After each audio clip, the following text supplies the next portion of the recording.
नमस्कार, आप देख रहे हैं न्यूज फॉर नेशन और मैं हूं प्रियदर्शन। देश में लोकसभा चुनाव की घोषणा हो गई है। मुख्य निर्वाचन आयुक्त राजीव कुमार ने आज देश के 543 संसदीय क्षेत्रों के लिए चुनाव की घोषणा की, जिसमें बिहार के 40 संसदीय क्षेत्र भी शामिल हैं। यहां आपको बता दें कि बिहार में जो 40 संसदीय क्षेत्रों में चुनाव होना है, वह इस बार जो 7 चरणों में राष्ट्रीय स्तर पर चुनाव हो रहे हैं, तो प्रत्येक चरण में बिहार में चुनाव होने, यानी कि 40 संसदीय क्षेत्रों में बिहार में 7 अलग अलग चरणों में चुनाव होंगे। और इसके लिए निर्वाचन आयोग की ओर से तमाम तरीके की तैयारी की गई है। किस चरण में कितनी सीटों पर चुनाव होगा, इसके अगर हम विवरण में जाएं तो इस बार के जो चुनाव हैं वह 19 अप्रैल से शुरू हो रहे हैं। 19 अप्रैल को पहले चरण का मतदान होना है और साथ ही साथ जो 7वां और अंतिम चरण का चुनाव होगा वह 1 जून को होगा। मतों की जो गिनती है वह 4 जून को होगी, यानी कि जनादेश 4 जून को पता चलेगा कि देश में इस बार किसकी सरकार बननी है। बिहार की 40 संसदीय सीटों पर कौन सी पार्टी, कौन से उम्मीदवार जीत हासिल करेंगे, तो इस पर आए। इसके पहले आपको हम बता दें कि इस बार के चुनाव में बिहार में 7 चरणों में जो चुनाव हो रहे हैं, तो कब कब किन किन सीटों पर चुनाव होने हैं। तो जैसा मैंने आपको बताया कि बिहार में 7 चरणों में चुनाव होने हैं और 40 लोकसभा क्षेत्रों के लिए जो चुनाव की शुरुआत होगी वह 19 अप्रैल 2024 को होगी। यह दिन शुक्रवार रहेगा और इस दिन पहले चरण के चुनाव में बिहार की 4 संसदीय सीटों पर चुनाव होना है। वहीं दूसरे चरण की अगर हम बात करें तो दूसरा चरण 26 अप्रैल 2024 को है।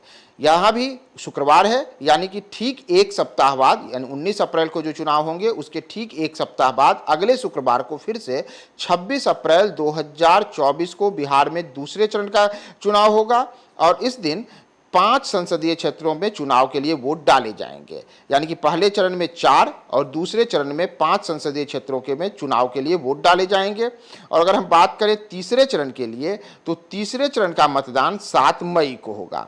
7 मई को जो चुनाव होना है, इस चरण में बिहार में 5 संसदीय क्षेत्रों पर चुनाव होंगे और इसके बाद 13 मई को फिर चौथे चरण का चुनाव होगा। इस दिन 5 संसदीय क्षेत्रों के लिए एक बार फिर से वोट डाले जाएंगे और इसके बाद 5वां जो चरण है वह 5वां चरण 20 मई को है।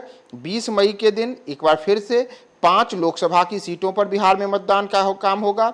वहीं छठा चरण जो है वह छठा चरण 25 मई को है। 25 मई के दिन 8 लोकसभा की सीटों के लिए बिहार में मतदान का काम होगा और 7वां और अंतिम चरण के लिए एक बार फिर से 1 जून को वोट डाले जाएंगे और 1 जून को जो वोटिंग होगी उसमें बिहार में 8 और यही पूरा अंतिम हो जाएगा 8 संसदीय क्षेत्रों के लिए वोटिंग का काम होगा।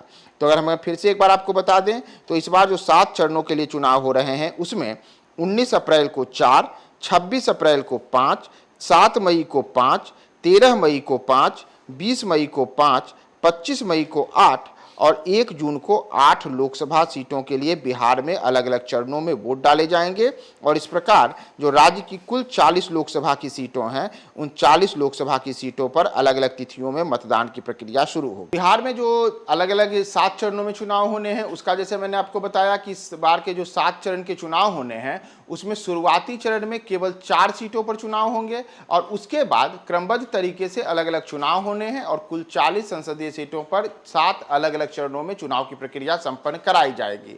इसमें आज जो चुनाव आयुक्त की ओर से जानकारी दी गई है उसके अनुसार चुनाव शांतिपूर्ण और निष्पक्ष तरीके से हो, इसके लिए चुनाव में सुरक्षा की पूरी व्यवस्था की जाएगी।